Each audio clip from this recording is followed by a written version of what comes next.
Jean-Louis Racine, de groupe Racine Médiateur Incorporé. Alors, je suis avocat et médiateur accrédité par le Barreau du Québec, avocat depuis maintenant 35 ans. Aujourd'hui, la vidéo porte sur les petits secrets et les grands secrets qui peuvent être dits lors de médiation. C'est des petites histoires que je vous conte. Et je vais vous parler aussi de la cause de General Motors.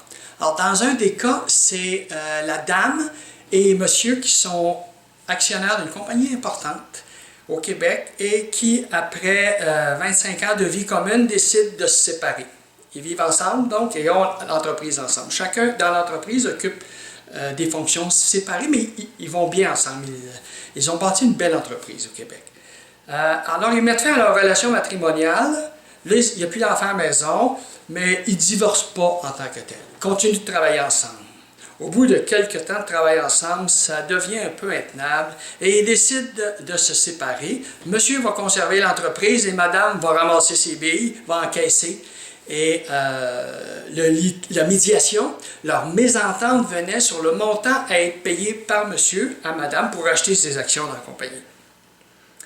Alors, ils négocient entre eux autres, ne parviennent pas à un accord, on s'en vient en médiation. En médiation, nous, les médiateurs, on a des techniques. Encore une fois, la médiation, c'est un processus. On a à peu près 450 questions et techniques qu'on peut utiliser pour voir qu'est-ce qui peut amener gagnant-gagnant, comment bien cerner le problème, comment cerner l'ego, etc. Et dans ce cas-là, c'était un problème d'ego parce que monsieur était très près de la représentante syndicale de l'entreprise et quand il allait négocier à Montréal avec la représentante syndicale pour des soi-disant négociations, il y avait toujours des billes de chambre d'hôtel et de repas fantastiques. Mais madame, au bout d'un certain temps, ça ne fonctionnait pas, la médiation, et je prends madame à part avec son avocat, et je dis, écoutez, qu'est-ce qu'il y a qui ne marche pas? Il y a quelque chose que je ne comprends pas et que je ne vois pas. Comme médiateur, je suis impartial.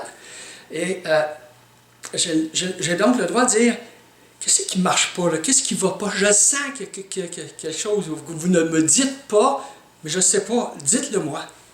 Et là, elle sort les billes d'hôtel, puis elle sort les billes de restaurant de Montréal. Elle dit, moi, je ne veux pas commencer à payer pour ces restaurants, puis pour ces hôtels, avec la représentante syndicale.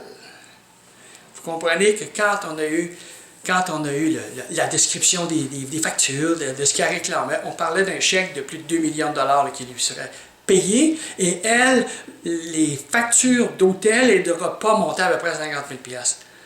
Alors, quand après ça, j'ai rencontré monsieur en caucus avec son avocat, je lui ai mentionné le problème de madame, sa position, il a compris, et à la fin de la journée, c'était réglé. Alors ça, c'est le premier cas où il y a un secret personnel de madame qui ne sortira jamais à la cour. Et ça prenait la médiation. Ça prenait un médiateur qui comprenne et un avocat aussi participatif pour qu'elle puisse être gagnante, que toutes les parties puissent être gagnantes là-dedans. Un deuxième exemple que je pourrais mentionner, c'est un monsieur qui est vice-président aux ventes d'une belle entreprise et qui s'absente depuis 1 année et demie à 2 années. Là, il s'absente plusieurs fois. C'est tout le temps des séquences de 2 jours qu'il s'absente sans raison. Au bout d'un certain temps, le président contacte l'avocat de la compagnie pour dire « Hey, je le mets à la porte, ça n'a pas de bon sens. Il signe moins de contrat. » Là, il est supposé signer un gros contrat. Il connaît les gens de cette autre compagnie-là, puis il s'absente tout le temps. Je suis tanné. Il ne me donne aucune raison. Je suis tanné. M'aller à la porte, rédige les documents. Quand le président présente les documents à ce vice-président, qu'il appréciait, le vice-président dit, on pourrait-il aller en médiation? J'aurais peut-être des éléments confidentiels à vous informer. Mais par la médiation, je sais que c'est confidentiel. Le président dit, ben oui, on va aller en médiation. Il ne savait pas comment ça fonctionnait. Il a parlé à son avocat qui était au courant. Alors, une semaine après, il était en médiation. Et là, le vice-président dit, écoutez, j'ai une maladie incurable. Je ne veux pas que ça sorte. Je ne veux pas que ma famille soit au courant. Je ne veux pas que personne au bureau soit au courant. Actuellement, il y a mon médecin et moi qui sommes au courant. Là, il va y avoir les avocats et vous, Monsieur le Président, qui êtes au courant, j'ai une maladie incurable qui s'appelle le sida, je dois m'absenter, c'est des traitements de 2 jours, j'ai aucun billet de médecin, je ne veux pas que ça se sache, mais je veux rester dans la compagnie. Ce que le médecin me dit, c'est que j'en ai encore pour à peu près 3-4 mois, et après ça, je l'ai toute ma vie, je dois suivre mes traitements toute ma vie, mais ça va être avec des pilules et des injections. Mais ce premier traitement médical-là, je dois m'absenter encore quelques fois, là, mais après ça, on va être correct. Le président a répondu « Ah, si j'avais su! » Ben oui, s'il faut attendre seulement 3-4 mois, ça fait 20 ans que tu es avec nous autres. Alors, vous imaginez qu'à la fin de la journée, c'était réglé, et il n'y avait plus de congédiement, et ça a permis d'ailleurs à ce vice-président-là de signer le contrat dont je vous ai parlé tantôt. Le président voulait signer un gros contrat, puis il l'a signé, il connaissait tout le monde. Un autre cas que je peux vous mentionner, c'est le cas de General Motors. Vous êtes au courant dernièrement que General Motors rappelle des automobiles qui ont un problème mécanique depuis 10 ans qui fait que l'auto s'emballe et ça a causé des accidents et des morts. Il y a eu une commission sénatoriale aux États-Unis où on a reproché à General Motors de ne pas l'avoir dit, de ne pas avoir rappelé cette automobile-là. Et là, les poursuites se prennent. Et les poursuites se prennent à un rythme faramineux. General Motors a dit, arrêtez tout ça, je vais nommer un médiateur. Le médiateur, lorsqu'il a été nommé, il a rencontré les dirigeants de General Motors pour avoir leur version. Il a rencontré les ingénieurs, il a rencontré les gens du syndicat, il a rencontré les gens du public, il y a différents groupements dans General Motors, il a rencontré tous ces gens-là. Il a établi dans quel cadre il allait faire la médiation, dans quel cadre, c'est-à-dire quelle sorte d'auto, quelle année, qu'est-ce que ça prend comme preuve de réclamation. Alors je ne peux pas me lever à la main et envoyer ma réclamation pour 1 million, ça prend qu'il y a eu des dommages, prouvez-moi vos dommages, etc.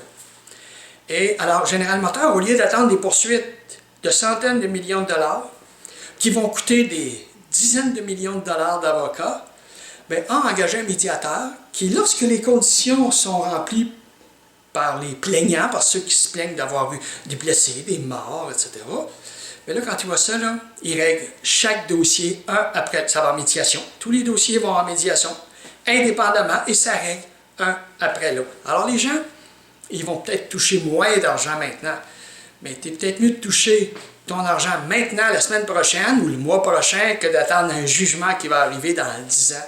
On va toucher ton argent.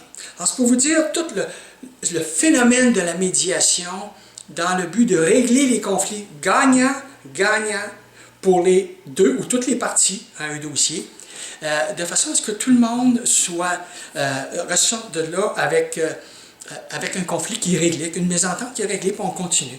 Parce qu'une médiation, on regarde toujours la relation future également. C'est-à-dire que c'est réglé, on passe à d'autres choses, on n'a pas ce boulet à traîner pendant 2 ans. Alors, c'est un des éléments primordiaux de la médiation, de régler nos conflits plus rapidement, moins cher, de façon privée, confidentielle, avec un médiateur qui est un professionnel de la médiation qui ne fait que ça. Alors, merci d'avoir écouté la vidéo et vous pouvez donc me rejoindre en m'envoyant un email à Jean-Louis Racine, tout ensemble, groupe-racine-médiateur.com ou en me téléphonant directement, que ce soit vous ou votre avocat, à 1-844-674-6000. Merci d'avoir écouté la vidéo et écoutez la prochaine vidéo. Il y a une nouvelle vidéo qui s'en vient pour 3 nouveaux cas qui viennent de sortir. Merci.